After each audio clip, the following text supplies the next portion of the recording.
రాజకీయం cinema గమ్మతి ఇచ్చంత్రాలు viral అవుతున్న వీడియోలు ఇట్లా తీరు వార్తలతోని మన మైక్ టీవీ ముచ్చట్లు తయారుగా ఉన్నాయి. మొదలైతే హెడ్లైన్స్. కారు సవారీ సాలని డిసైడ్ అయిన తీగల కృష్ణారెడ్డి సారు కాంగ్రెస్ లకు దూకేతందుకు గులాబీ లీడర్లు చూయిస్తుర్రు జోరు. కత్తితోని బెదిరించి గోల్డ్ షాప్ల చోరీ పాఠపగిటిలే ఈ ఘోరాలేంద్రా వారి. పతంగులతోని పడగొట్టిరు పోలీసుల డ్రోన్లు. ఢిల్లీ రైతులేస్తున్నారు మస్తు ప్లాన్లు. జిల్లాలు హైదరాబాద్ పేర్లు మార్వాలని బీజేపీల పట్టు. పేర్లు మార్చుడుతోని అసలు జనాలకే మొరిగినట్టు. రాగల కొన్ని గంటలల్లా తీగలు గులాబీ గూటి నుంచి హస్తం గూటి మీదికి మాల్తాయంట. నియోజకవర్గంలో కబ్జా అయిన చెరువుల కుంటలను బతికిచ్చి ఎట్లున్న కుంటలు అట్లా చేసుడే తీగల లక్ష్యమట. మహేశ్వరం డెవలప్మెంటు రంగారెడ్డి జిల్లా రక్షణ కోసమే ఈ తండ్లాట అంట. పాపం అంతో ఇంతో రూటు చక్కగున్న రంగారెడ్డి జిల్లా రోడ్లు తారుదేలి కారు నాయంత పంచర్ చేస్తాయా ఏంది? కారుకు రూరల్ జిల్లాలు తూట్లు వడిచి గ్యాటర్ వేసుకుంటా పంచర్ చేసినాయి. మారిస్తే టైరే మారవాలా గానీ ఇప్పటంతలా ఆ ఛాన్స్ లేదా. ఇక పోతే షెడ్డుకే అన్నమాట. కాకపోతే అర్బన్ జిల్లాల మీద ఉన్న ఆశతోటి ఏం కాదని నమ్మి కూస్తున్నారు కార్ డ్రైవర్లు. కానీ ఇప్పుడు అర్బన్ కూడా అరుచుకునే తట్టే కనబడుతున్నది. నిన్న మొన్న మాజీ మంత్రులు, జెడ్పీ చైర్మన్లు, కౌన్సిలర్లు, కార్పొరేటర్లు, మాజీ మేయర్లు, ఉప మేయర్లు కారు దిగి హస్తం గుట్ల పడ్డాయి కదా. ఇక ఇప్పుడు మాజీ ఎమ్మెల్యేలు, ప్రజెంట్ యాక్టివ్ ఉన్న జెడ్పీ చైర్పర్సన్లు కూడా హస్తానికి వస్తామని చెప్పేసిరట. మహేశ్వరం మాజీ ఎమ్మెల్యే తీగల కృష్ణారెడ్డి సార్ ఉన్నాడు కదా, పాపం ఆయన ఎప్పటి సందో కారు దిగి జోరు పెంచుకుందాం అనుకుంటున్నాడు. కాకపోతే కేసీఆర్ సార్ కొంచెం దగ్గర మనిషి కాబట్టి ఇప్పటిదాకా ఆగే పీచా ఎక్కుంటూ వచ్చిండు. ఓపిక కూడా ఎక్కువ కాలం ఓటరా వేసుకుని ఆపలేం కదా. అందుకే ఆయన కోడలు ప్రజెంట్ జెడ్పీ చైర్పర్సన్ తీగల అనితారెడ్డి తోడు కలిసి కాంగ్రెస్ లో పోతున్నాట. సార్ కూడా అందరు చెప్పినట్టే నియోజకవర్గ డెవలప్మెంట్ కోసం పార్టీ మారుతున్నా అని చెప్పేసిండు. ఇప్పటికే కిచ్చెన్న గారి లస్మారెడ్డి సార్ తోటి మాట్లాడిన తీగల సారు పాత పద్దులన్నీ పక్కకు పెట్టి కలిసి పనిచేద్దామని నిర్ణయానికి వచ్చిందట. గులాబీ పార్టీ పవర్లు ఉన్నప్పుడు నియోజకవర్గంలో చెరువులు, కుంటలు మస్తు కబ్జా అయినాయట. అవన్నీ ఇప్పుడు ప్లాట్లు, ప్లేట్లుగా మారిపోయి చేతులు మారినాయట. ఇక తీగల సార్ అవన్నీ వెనకకు రప్పిస్తా అని అంటున్నాడు. మంత్రులను కూడా తీసుకొచ్చి కథ మొత్తం అర్థమైతే చెప్తారట. పార్లమెంట్ ఎలక్షన్ల ఖచ్చితంగా కాంగ్రెస్ క్యాండిడేట్ గెలిపించుకుంటాడట. ఏ తీగ పువ్వునో ఏ కొమ్మ తేటినో అని పాటేసుకోరాయిగా. నిజామాబాద్ అర్బన్లకెళ్ళి గెలిచిన దాన్పాల్ సూర్యనారాయణ సారు భలే పని మంతులే ఉన్నారు. తొలిసూరి గెలిచి అసెంబ్లీలో అడుగు పెట్టంగానే ఊర్ల పేర్లు మారవాలని అంటున్నాడు. మరి నిజామాబాద్ ఊర్లోనే ఇన్నొద్దులు అన్న వ్యాపారం చేసి ఎమ్మెల్యేగా గెలిపించిన ఊరి పేరు మారిస్తే నిజామాబాద్ ఏమన్నా అమెరికా అవుతుందా ఎట్లా అని అందరికీ డౌట్ వస్తుందట. ఇగ్రని చెప్పు ఈరక్క అంటే ఈ నిడిచిపెట్టి ఇంకోని వట్టు అన్నదట. అవు గట్లనే ఉన్నది కదా బీజేపీలో తీరు. కాంగ్రెస్ సర్కారులోని తెలంగాణ రాష్ట్ర గీతం మార్చిరు, టీఎస్ నుంచి టీజీ చేసిరు, అధికారిక చిహ్నాలు మారుస్తామంటున్నారు, పథకాల పేర్లు మార్చిరు. ఇదే ఊపులో ఊర్ల పేర్లు కూడా మారిస్తే ముద్దుగుంటదని చెప్పుకొస్తున్నాడు Nizamabad urban BJP MLA Danpal Suryanarayana sir. Hyderabad Bhagyanagar గా, నిజామాబాద్ ఇండూర్ గా, ఆదిలాబాద్ అజలాపురంగా, వరంగల్ ఓరుగల్ గా మార్చవలసిందిగా మీ ద్వారా విజ్ఞప్తి చేస్తున్న అధ్యక్ష. హైదరాబాద్ ను భాగ్యనగరంగా మారవాలన్నట, నిజామాబాద్ ను ఇందూర్ చేయాలన్నట, ఆదిలాబాద్ ను ఆదిలాపురం అని పెట్టాలన్నట, వరంగల్ ను ఓరుగలుగా మార్చాలన్నట. ఇన్నొద్దు లేని కిరికిరి ఇప్పుడు ఎందుకు వస్తున్నది అసలు? పేర్లు మార్చులతోటే బాగుపడ్డ ఒక్క ఊరునన్న చూపెట్టుర్రి. మీ రాజకీయాల కోసము మతాల నడమ సిచ్చు పెట్టి ఆ మంట మీద సలిగాసుకున్నాడు తప్ప తమరి పార్టీ చేసిన ఘనకార్యం ఏమన్నా ఉన్నదా అని అడుగుతున్నారు ఈ ముచ్చట తెలిసిన వాళ్ళిగా. ఎంతకాలం ఇట్లా దేవుళ్ళ పేర్లు చెప్పి జనాలను నాగం పట్టిస్తారు? నీకు ఓటేసి గెలిపించిన పబ్లిక్ ఏం చేస్తావో, అలా తిప్పలు తీర్చి బతుకులు ఎట్లా మారుస్తావో గజ్జెప్పు సార్ ముందు. అయినా ఊర్ల పేర్లు మారిస్తే జనాల తలరాతలు ఏమైనా మారుతాయి? పబ్లిక్ ఏమైనా ఫాయిదా ఉన్నదా? మీకు వచ్చిన ఇబ్బంది ఏంది సారు? మీకు అంతగానం మార్చుకోవాలని ఉంటే మీ పేరు మార్చుకోరి, మీ పార్టీ పేరు మార్చుకోరి. అది మీరెవరైనా తెలంగాణ ఉన్న ఊర్ల పేరు మార్చేందుకు? మీ యూపీ, బీహార్ రాజకీయాలు ఈడ చేస్తామంటే ఉత్తగానే ఊకునే లేదు అని అంటున్నారు తెలంగాణ జనము.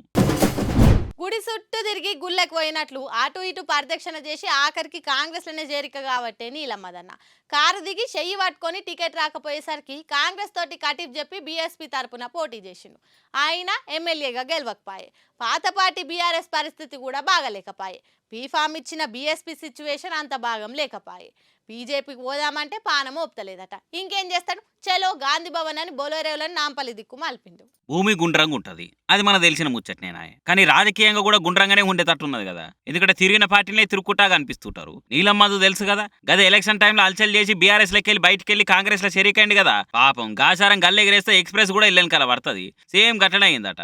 నీలమ్మదుకు కాంగ్రెస్ లో కూడా పని కాలేదు. మొదలు టికెట్ ఇస్తున్నామని చెప్పిర్రు, అటెంక జర రాగు అని వెయిట్ చేపించిర్రు. ఆఖరికి లిస్ట్ లో కూడా పేరు వచ్చింది కానీ బీఫామ్ ఇయ్యలేదు. లేదు. పాపం నామినేషన్ ఇస్తందుకు ఎన్నో ఆశలతోటి ఆర్భాటం చేసుకుంటా ధూమ్ధామ్గా పోతే నడవయా నీ పేరే లేదిడా అని గాంధీ భవన్ ఆఫీసర్లు గన్మెట్లకెళ్ళి పంపించేసిర్రు. ఈ అవమానాన్ని తట్టుకోలేక నీలమధు నిమ్మలంగా బీఎస్పీ టికెట్ తో పోటీ చేసిండు. ఎవరి ఊహకు కూడా అందకుండా కాంగ్రెస్ పార్టీ అధికారంలోకి వచ్చింది. ఇక అట్లనే ఆ పార్టీ ఈ పార్టీ అని తేడా లేకుండా అన్ని పార్టీలకెళ్ళి కాంగ్రెస్ లకు వలసలు సురువైనాయి. ఇక అందరు పోతుర్రు. నేను ఒక్కరిని బయట ఉండి ఏం చేస్తా అనుకున్నాడో ఏమో గానీ మొత్తానికి నీలమదన తిరిగి కాంగ్రెస్ లకు పోయిండు. మళ్ళా 100 కార్లు వేసుకొని గాంధీ భవన్ కు పోయిన మధు మురుసుకుంటా కాంగ్రెస్ కండువా కప్పుకున్నాడు.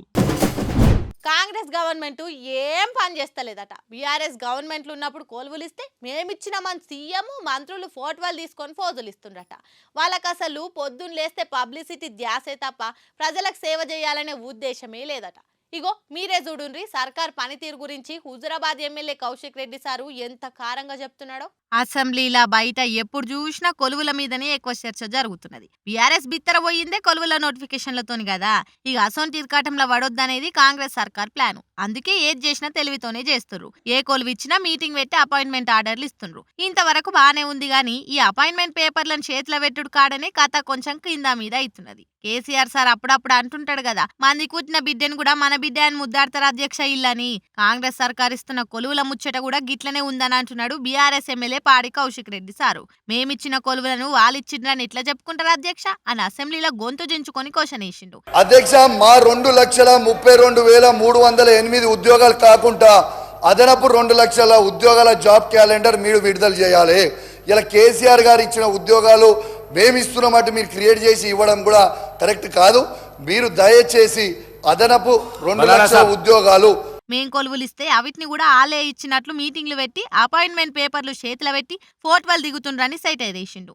మీకు నిజంగానే కొలువుల మీద చిత్తశుద్ధి ఉంటే ముందుగాల మాట ఇచ్చినట్టు 2 లక్షల కొలువులు ఇయ్యుండ్రని డిమాండ్ చేసిండు. ఇస్తామన్న కొలువులు ఇయ్య శాత కాదు గాని ఎవరో ఇచ్చిన కొలువులను మీరిచ్చిండ్రని ఎట్లా చెప్పుకుంటారు అని అంటున్నాడు. ఏమంటారు మంత్రి సార్లు? ఈ ఎమ్మెల్యే సారేమో గిట్లా అనబట్టే జర చూసుకోరాదుండ్రి అని కాంగ్రెస్ కు మద్దతు ఇచ్చేటోళ్ళు అంటున్నారు. అడగకపోతే అమ్మాయినా అన్నం పెట్టదు. ఆ అడిగేది కూడా ఓ 10 అడిగితే 5 అన్ని ఇస్తారేమో అనే ఆశ ఉంటుంది. కానీ నిజామాబాద్ అర్బన్ ఎమ్మెల్యే దాన్పాల్ సార్కు ఎంత తక్కువ అడిగితే అంత మంచిగా ఉన్నట్టున్నది. అందరేమో మాకు అది కావాలి ఇది కావాలని కొట్లాడి తెచ్చుకుంటే ఈ దాన్పాల్ సారేమో అగ్వాడిగి అగో ఇదేం కథరో అనిపిస్తుండు చూడుండ్రి. దాన్పాల్ సారు ఈసారి కొత్తగా ఎమ్మెల్యే అయ్యిండు. కొత్త పరేషాన్ ఎట్లుంటదో తెలుసు కదా. ఇదే ఆగము ఇంట్లో కొంత ఆగమన్నట్లు కాంగ్రెస్ వాళ్ళ బీఆర్ఎస్ వాళ్ళ పంచాదొకటి. ఇక ఒకడన్న పోయి ఒకటని అందరినీ పరేషాన్ చేసిండు దాన్పాల్ సారు. ఈసారి కొత్తగా ఎమ్మెల్యే అయిన వాళ్ళకు ఎక్కువసేపు మాట్లాడే ఛాన్స్ దొరికిందట. ఇక దొరికిందే ఛాన్స్ అనుకొని అందరూ వాళ్ళ నియోజకవర్గాల డెవలప్మెంట్ కావాల్సినవి అడిగిండ్రు. అట్లనే Nizamabad urban MLA Danpal Suryanarayana sir కూడా కొంచెం సేపు మైక్ దొరికింది. ఏం సంగతి ఏం కావాలి అన్నట్లు అధికార పార్టీలు ఫేస్ టర్నింగ్ ఇస్తే ఆయనతిగా దాన్పాల్ సార్ ధనాదన్ మాట్లాడేసి ఇండ్ల ముచ్చట తీసిండు. అధ్యక్ష మాకు ఇల్లు కావాలి అధ్యక్ష అని ఆయన అనేసరికి ఎన్నిండ్లు చెప్పు అన్నట్లు ఫేస్ పెట్టిండ్రట మినిస్టర్లు. మాకు ఇంతకు ముందు 3,500 ఇండ్లు ఇస్తున్నారా అధ్యక్ష, అన్నిండ్లు ఏం చేసుకోవాలి ఓ 700 ఇయ్యుండ్రి అని అన్నాడట. ఇక దాన్పాల్ సార్ అట్లా అనగానే అందరూ ఓరక్కో ఇదేంది గిట్లా అడుగుతున్నాడు అని చూసిండ్రట. ఏమో మరి దాన్పాల్ సార్ ఏమనబోయి ఏమన్నాడో గాని మొత్తానికి ఇది ఇలా హాట్ టాపిక్ అయ్యింది. 7,000 అనబోయి 700 అన్నాడు కావచ్చు అని అంటున్నారు. అదే అయి ఉండొచ్చు. ఎవరైనా ఎక్కువిస్తే తక్కువ కావాలి అని అయితే అనరు కదా. ఏదో 4 స్లిప్ అయి మాట్లాడితే దాన్ని కూడా భూతద్దంలో పెట్టి చూస్తారా అని దాన్పాల్ సూర్యనారాయణ సార్ కు మద్దతు ఇచ్చేటోళ్ళు అంటున్నారు. ప్రతి నియోజకవర్గానికి 3,500 ఇళ్లు కట్టిస్తా అని చెప్పారు కదా. మా నియోజకవర్గానికి గత పాలకుల వల్ల జరిగిన అన్యాయం మీ ద్వారా ప్రభుత్వాన్ని కోరుతున్న అధ్యక్ష. మా నియోజకవర్గానికి 3,500 కాకుండా 700 ఇళ్లు మంజూరు చేయవలసిందిగా మీ ద్వారా కోరుతున్న అధ్యక్ష. దొంగ బట్టేవాజ్గాళ్ళు మరీ బరి తెగిస్తుండ్రు. భయం లేని కోడి బజార్లో గుడ్డు పెట్టినట్లు జర్ర పోలీసు వాళ్ళ భయం సన్నబడ్డదో ఏందో గాని పోలీసు మళ్ళా వాళ్ళ లాఠీల పవర్ చూపెట్టాల్సిన టైం వచ్చినట్టే కొడుతున్నది.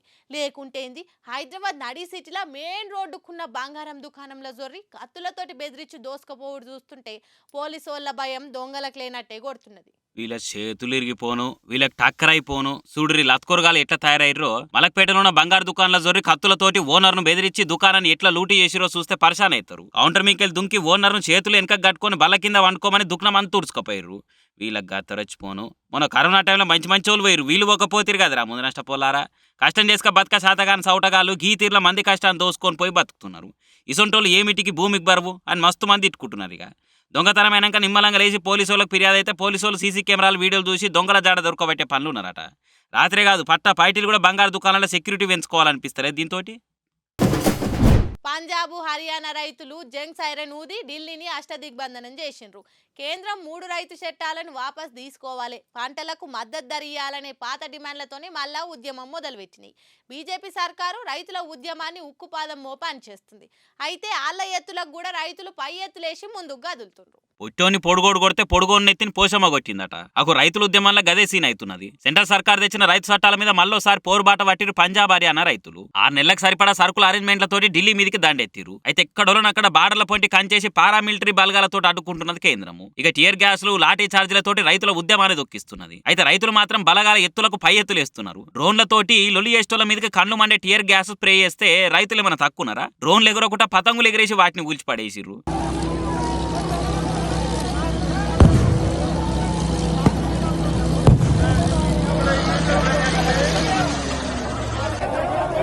సోషల్ మీడియాలో ఈ వీడియో బాగా తిరుగుతున్నది. పోలీసుల ఎత్తులను రైతులు సిత్తు చేస్తున్నారు అంటున్నారు చాలా మంది. కిసాన్ సర్కార్ అని చెప్పుకునే మోడీ సర్కార్లా రైతుల పరిస్థితి గిట్లున్నదని దెప్పిపొడుస్తున్నాయి ప్రతిపక్షాలు. ఇంకో దిక్కు కేంద్ర మంత్రులు రైతు సంఘాలతో చర్చలు జరుపుతున్నారు. డిమాండ్లు పురాగా తీసేదాకా తగ్గేదే లేదని అంటున్నారు. కేంద్రంలోనేమో రైతు ఉద్యమం ముసుగుల తీవ్రవాదులు రెచ్చిపోయే పరిస్థితి ఉన్నదని ఉద్యమాన్ని దొక్కేస్తున్నామని అంటున్నారు. చూడాలి మరి ఆఖరికి ఏమవుతుంది ఈ పంచాదిగా.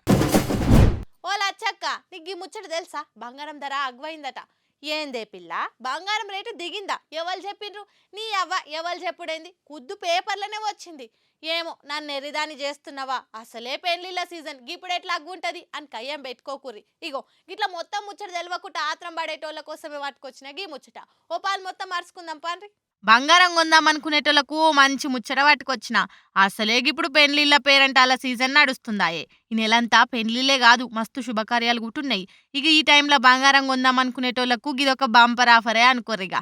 10 రోజుల సంది బంగారం ధరలు దిగుతూనే ఉన్నాయి. ఇది కుద్దుగా నిపుణులు అంటున్న మాటనే. హైదరాబాద్ మార్కెట్లో 10 రోజులలోనే 1000 దాకా బంగారం రేటు దిగింది.